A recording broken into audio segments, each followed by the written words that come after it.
Hello everyone, आज मैं आपके लिए एक्सप्लेन करूंगी बिग ब्रदर का एपिसोड नंबर 16। तो जैसा कि लास्ट एपिसोड में हमने देखा था कि चांगशा को रेंडिंग और जिंग चेन ने मीटिंग के लिए बुलाया, मगर ये लोग तो चांगशा को बस एक पिक्चर दिखाना चाहते थे जिसका नाम था ड्रैगन पैलेस की तबाही। दरअसल जिंग चेन ने शूरा की मदद से ड्रैगन पैलेस को डिस्ट्रॉय करने की कोशिश की, क्योंकि शूराज के पास ब्लड ऑर्ब था जिसके चलते सभी ड्रैगन्स मरने वाले थे। इस ऑर्ब को बस हेवनली पनिशमेंट ही तबाह कर सकती थी। तो चांगशा ने टाओइस्ट एंसेस्टर यानी कि डा ऑफ हेवन को उंगली कर दी, जिस वजह से उन्होंने गुस्सा होकर चांगशा पर बिजलियां गिराना शुरू की। मगर शातिर चांगशा ने उन बिजलियों का रुख सीधा ब्लड ऑर्ब की तरफ मोड़ दिया, जिस वजह से वो डिस्ट्रॉय हो गया।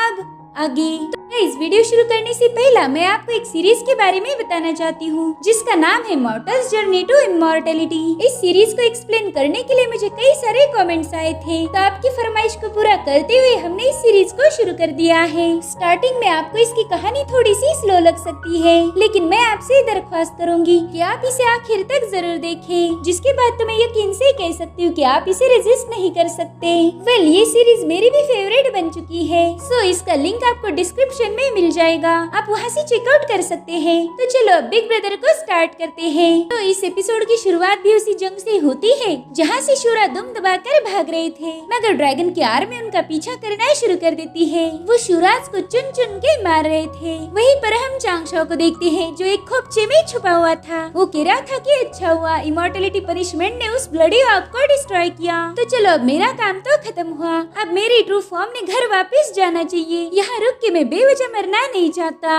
और रही बात बाकी सब चीजों की, तो वो मेरा पेपरमैन संभाल लेगा। इधर हम चांगशा के पेपरमैन को देखते हैं जो अपने सी गॉड वाले फॉर्म में था। वो ड्रैगन एक्सप्लोरिंग पीस का यूज करके शूराज को मार रहा था, लेकिन उसका रियल टारगेट था 8 हाथों वाला शूरा। वो इस शूरा को किसी भी कीमत पर जिंदा नहीं छोड़ना चाहता था, इसीलिए वो जल्दी से अपने टेलिस्मान को एक्टिवेट करके उसमें से बड़े बड़े स्नेक्स बाहर निकाल लेता है। वो कहते हो सी गॉड, तुम मुझे पकड़ना चाहते हो, आओ आओ पकड़ो पकड़ो। और फिर वो सामने देखता है। ये देखकर तो उसकी फट गई थी, क्योंकि एक बहुत ही बड़ी सोड सीधा उसकी तरफ आ रही थी, और फिर पलक झपकते ही वो सोड उसके आर पार घुस गई थी, जिस वजह से 8 हाथों वाले शूरा की वहीं पर दर्दनाक मौत हो जाती है। दरअसल ये अटैक करने वाले हेवनली कोर्ट के जनरल हुआ आउटियान थे, यानी कि खुद जेड एम्परर। मगर ये बात चांगशा के अलावा और कोई नहीं जानता। अब हुआ आउटियान अनाउंस कर रहे थे कि जेड एम्परर ने हमें आपकी मदद करने भेजा था, ये लो तो हम आ गए। खैर मेन गुंडा मरने के बाद जंग तो ऑलमोस्ट खत्म हो चुकी थी, इसलिए यानजी और ये सभी लोग उन्हें ग्रीट करते हैं। चांगशा सोच रहा था कि ये लो जेड एम्परर को दोबारा से खुजली हो गई, इसीलिए वो अपनी सेना के साथ यहाँ चले आए। वही दूसरी तरफ रेंडिंग जिंग चेन को डांट रहा था। वो कहता है तुम्हारा ब्लडी ऑर्ब शैटर्ड हो गया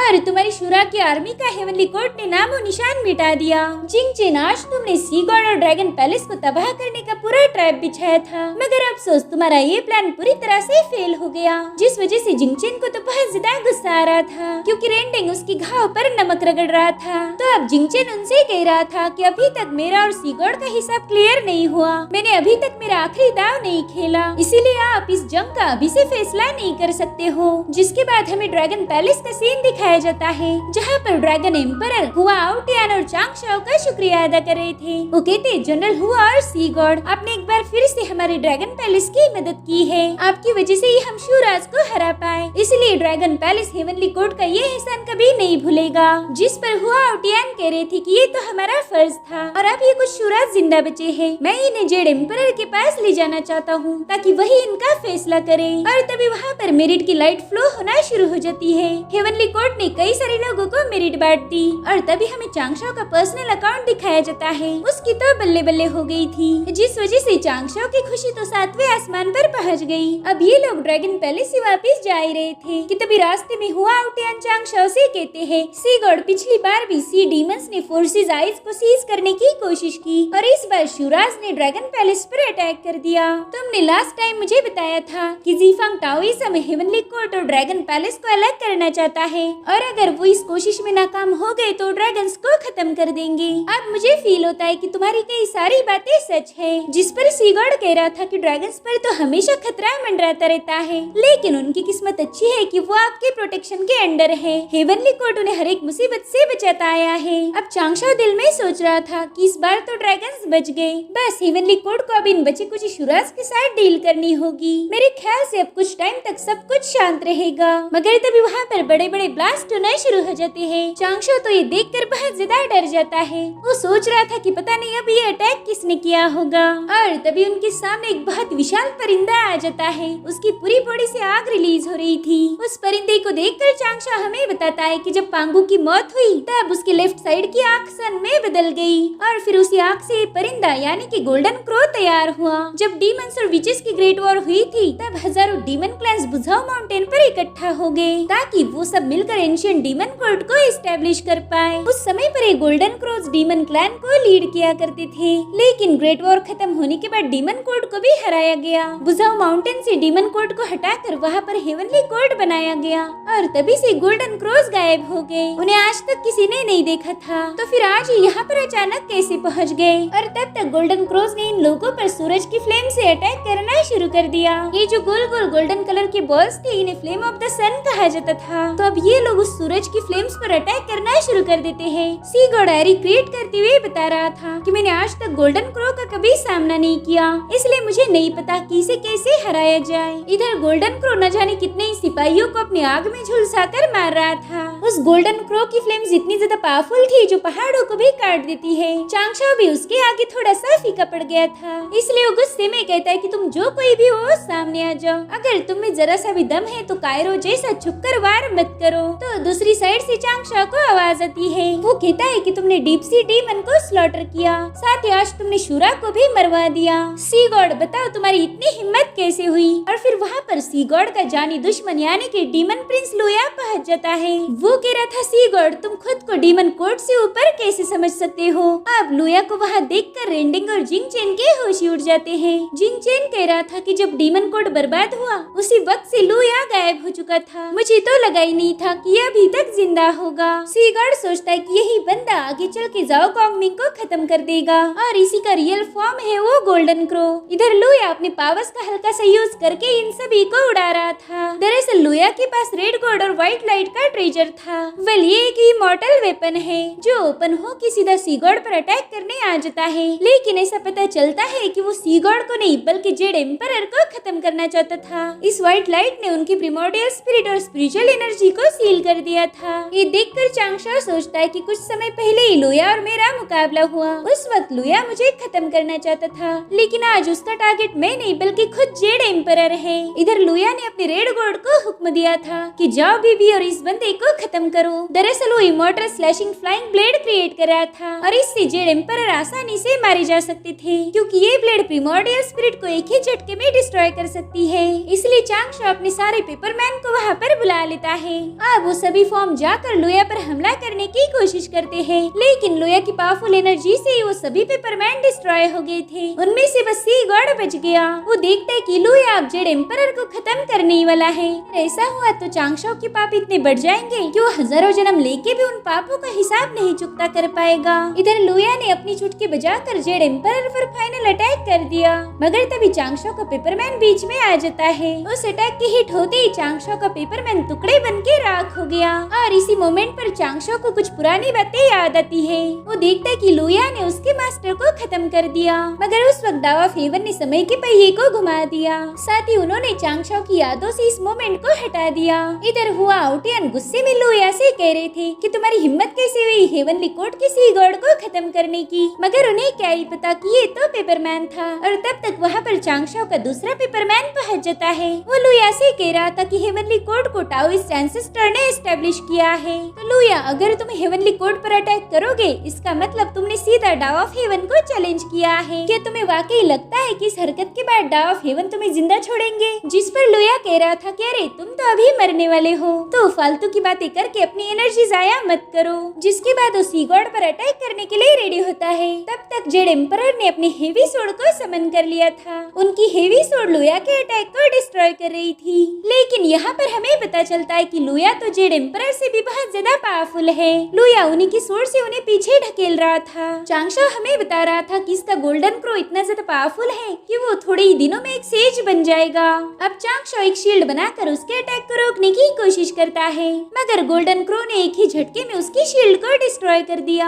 दरअसल चांगशो तो बस एक गोल्डन इमॉर्टल था और हुआ आउटियान भी अभी तक कल्टीवेशन की डालियों लेवल तक नहीं पहुंच पाए। इसी वजह से ये दोनों भी लुया के सामने फीके पड़ जाते हैं। वो गोल्डन क्रो चांगशो के हाथ धो के पीछे पड़ गया था, तो तुरंत ही वाटर एरी को एक्टिवेट करके गोल्डन क्रो को उसमें जकड़ने की कोशिश करता है। वो गोल्डन क्रो के फायर अटैक को पानी से बुझा रहा था। तब तक आउटियान भी उस गोल्डन क्रो पर एक जबरदस्त अटैक कर देते हैं। इस सब से लुया बहुत ज्यादा भड़क गया था। वो कहते तुम दोनों को क्या लगता है कि तुम मुझे ट्रैप कर पाओगे? वेल ऐसा बिल्कुल नहीं होगा। जिसके बाद लुया ने इन लोगों पर सूरज की फ्लेम से अटैक करना शुरू कर दिया। वो आग के गोले इन पर बारिश जैसे बरस रहे थे, जिन्हें हुआ आउटियान काटने लगते हैं और चांगशो अपने वाटर अटैक से उन्हें डिस्ट्रॉय कर रहा था। लुया देखता है कि इस अटैक से भी उसका काम नहीं बना, इसलिए वो अपने वेपन से कहता है कि बेबी चलो इन्हें एक और मूव दिखा दो। तो उसके रेड गॉड ने तुरंत ही इन लोगों पर खतरनाक अटैक करना शुरू कर दिया।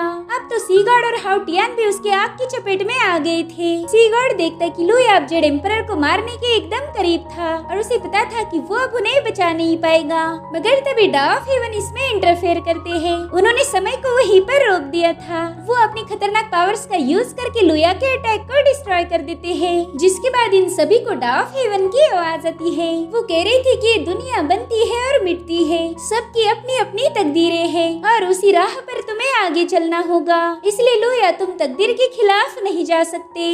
चांगशो वहाँ डॉ ऑफ हेवन को देखकर थोड़ा सा हैरान था। वो कहते अच्छा हुआ इन्होंने हमारी मदद की। अगर आज टाओइस्ट एंसेस्टर यहाँ पर नहीं आते तो पता नहीं क्या हो जाता। लेकिन मुझे एक बात खटक रही है, भले ही टाओइस्ट एंसेस्टर ने जेड एम्परर को डिफेंड किया है, मगर टाओइस्ट एंसेस्टर ने लुया को कोई पनिशमेंट नहीं दी। लुया ने जेड एम्परर को मारने की कोशिश की, इसके लिए तो उसे सजा मिलनी चाहिए थी। मेरे ख्याल से यहाँ पर कोई गड़बड़ी है। चांगशो इस बात की तह तक जाना चाहता था, लेकिन तभी उसे लाइटनिंग की याद आती है। अगर वो डॉ ऑफ हेवन के खिलाफ कुछ भी करेगा तो उसे बिजली के झटके लगेंगे, इसीलिए वो ना चाहते हुए भी इन सवालों को दफन कर देता है। और अब हमें डॉ ऑफ हेवन दिखाए जाते हैं। वो इन लोगों से कह रहे थे कि अगर ग्रेट बैटल हो गई तो उसमें कई सारी जाने जाएगी, इसीलिए हेवनली कोर्ट ने आगे चल के जो भी करना है उसे सोच समझ कर करना होगा, जिस पर हुआ आउटियान भी अग्री थे। अब ये लोग हेवनली कोर्ट में पहुँच गए थे। वहाँ पर सी गॉड जेड एम्परर से पूछ रहा था कि आखिर डॉ ऑफ हेवन ने ऐसा क्यों किया होगा।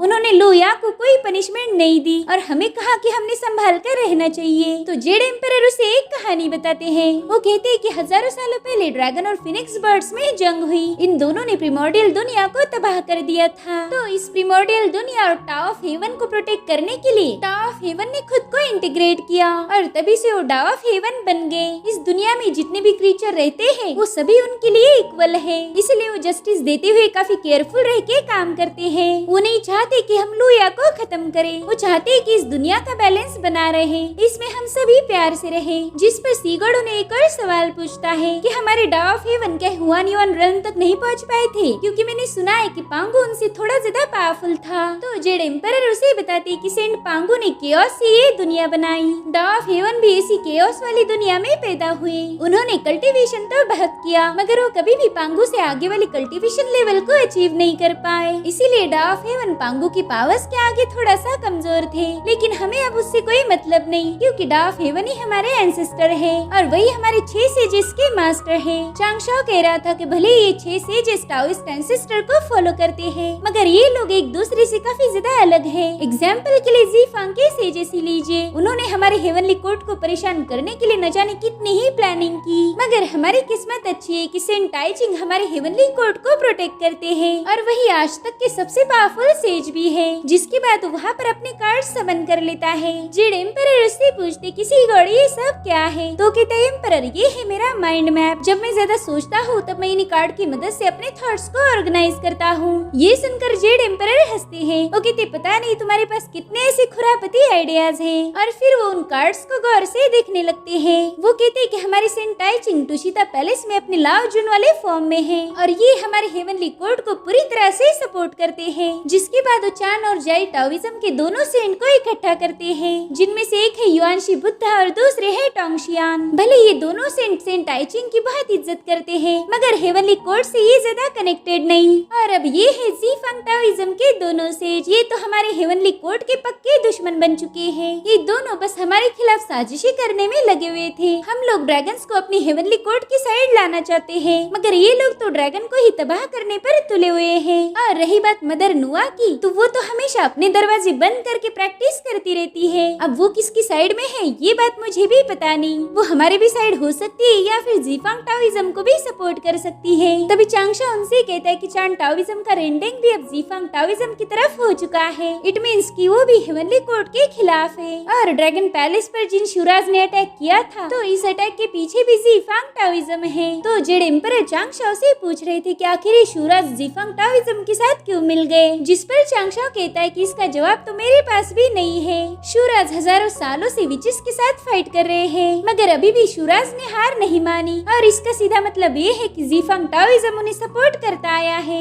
इधर रेंडेंग जिंगचेन से कह रहे थे कि तुम्हारी वजह से शुराज का बहुत बड़ा लॉस हुआ, उनके कई सारे सिपाही मारे गए। अब तक शुराज के साथ तुमने जो कोलैबोरेट किया था उसे अब खत्म ही समझ लो, क्योंकि इतने बड़े लॉस के बाद शुरा तुम्हें बिल्कुल भी सपोर्ट नहीं करेंगे। जिस पर जिंगचेन कह रहा था कि मेरे पास अभी भी एक खास ट्रेजर है और उसे देखते ही शुराज मेरे ऑर्डर्स मानने पर मजबूर हो जाएंगे। इसलिए रेंडेंग आप बिल्कुल भी फिक्र मत करो, इस मसले को मैं हल कर दूंगा। लेकिन मुझे नहीं लगता कि आप शुराज के लिए परेशान हो। मेरे ख्याल से आपका रियल कंसर्न है लुया, क्योंकि वो अचानक से अपीयर हो गया, जिस पर हम इस मौके का फायदा उठाए। इधर चांगशा कह रहा था कि जीफंग टाओइज्म ने डीप सी डीमन और शुराज का यूज करके ड्रैगन पैलेस को काफी हद तक नुकसान पहुंचा दिया है। तो अगर आप जीफंग टाओइज्म डीमन प्रिंस लुया को अपनी साइड कर लेता है, फिर तो हम गए समझो। अगर लुया जीफंग टाओइज्म की साइड हो गया, तो जीफंग की सीजेस उन हजारों डीमन क्लैंस का यूज करके हम पे अटैक कर देंगे, क्योंकि वो सभी डीमन क्लैन लुया को ही अपना प्रिंस मानते हैं। वही दूसरी तरफ लुया से बात करने के लिए जिंगचेन पहुंच गया था। लुया उससे कह रहा था कि मुझे पता था तुम यहाँ पर जरूर आओगे। जैसे ही मैं बाहर आया, जीफंग टाओइज्म तुरंत ही मेरे साथ दोस्ती करने पहुंच गए। तो जिंगचेन अपने मस्किटो वाले फॉर्म में जाकर उससे बात करता है। वो कह रहा था कि डीमंस की तकदीर ज्यादा कुछ अच्छी नहीं है, और डीमन प्रिंस लुया आपको भी इस बात को मानना पड़ेगा कि आपका सूरज अब डूब रहा है। जिस पर लुया कह रहा था कि जब शाम में सूरज डूबता है तभी वो दूसरे दिन फिर से राइज होता है। अब आगे क्या होगा ये तो हमारी किस्मत की बातें हैं। तो जिंगचेन उसके सामने प्रकट होकर कहता है कि जीफंग टाओइज्म आपकी किस्मत को पलटाने में आपकी मदद कर सकता है। हम सब मिलकर डीमन कोड को दोबारा से रिबिल्ड करेंगे और फिर इस प्रिमोर्डियल वर्ल्ड पर हमारा कब्जा होगा। ये सुनकर लुया दिल में ही कह रहा था कि देखो जेड एम्परर, यहाँ पर कितने सारे लोग हैं जो तुम्हें जान से मारना चाहते हैं। मुझे तो बिल्कुल भी नहीं लगता कि तुम ज्यादा लंबे समय तक जेड एम्परर बने रहोगे। जिसके बाद वो जिंगचेन से कहता है कि ठीक है, मैं इस ऑफर के बारे में सोच के बताऊंगा। वही दूसरी तरफ सी गॉड को हेवनली कोर्ट का संदेशा मिल गया था, जिसमें जेड एम्परर कहते कि जब तक लुया जिंदा है तब तक उसके फॉलोअर और जीफंग टाओइज्म वाले हेवनली कोर्ट को डिस्ट्रॉय करने की कोशिश करेंगे। सी गॉड एक बहुत ही खतरनाक जंग हमारा इंतजार कर रही है। इधर चांगशा भी सोचता है कि अगर ये जंग हो गई तो उसका शॉकिंग पिक भी डिस्ट्रॉय हो जाएगा। जेड एम्परर ने अपने मैसेज में आगे लिखा था कि टाओइस्ट एंसेस्टर ने हमें आगे सोच समझकर डिसीजन लेने को बताया है। वो नहीं चाहते कि हम उस कमीने लुया को खत्म करें, और ना ही वो चाहते कि हम लोगों में जंग हो, मगर हम लुया को खुला नहीं छोड़ सकते। इसलिए डीमन प्रिंस लुया को खत्म करने का सबसे इम्पोर्टेंट काम मैं तुम्हें सौंपता हूँ। ये लाइन पढ़ के चांगशा को तो शौक लग गया था। एम्परर कहते कि उस गद्दार लुया को तुम्हें सीक्रेटली खत्म करना होगा, ताकि हम फ्यूचर में होने वाली जंग को रोक पाए। और ये खत भी तुम्हारे पढ़ने के बाद तुरंत ही डिस्ट्रॉय हो जाएगा। यहाँ पर जेड एम्परर ने same to same mission impossible जैसा काम किया था। बेचारा चांगशा देखता है कि वो संदेशा तो अपने आप डिस्ट्रॉय हो गया। वो कहता है ये लो, अब तुम्हें बुरा फंस गया। बताओ ऐसे कौन करता है? एक जेड एम्परर ने मुझे लुया को मारने को बता दिया, लेकिन अगर गलती से मैंने लुया को नहीं बल्कि लुया ने ही मुझे मार दिया तो भी हेवनली कोर्ट ये बात किसी को नहीं बताएगा कि मैं तो उनकी ऑर्डर को फॉलो कर रहा था। जिसके बाद वो अपना सिर पकड़कर इमेजिन कर रहा था कि वो खुद मामूली सा गोल्डन इमॉर्टल कुआसी सेज लेवल वाले बंदे के साथ फाइट करते हुए शहीद हो गया। अब तो चांगशा सीधा जमीन पर ही लेट गया था और रोते हुए कह रहा था कि अब मैंने अपना नाम बदलने का वक्त आ चुका है। मेरे को नहीं रहना कोई चांगशा, इससे अच्छा तो मैं लिनशा ही बन जाता। और फिर इसी के साथ एपिसोड यहीं पर एंड हो जाता है। Thank you so much for watching. Bye bye, take care.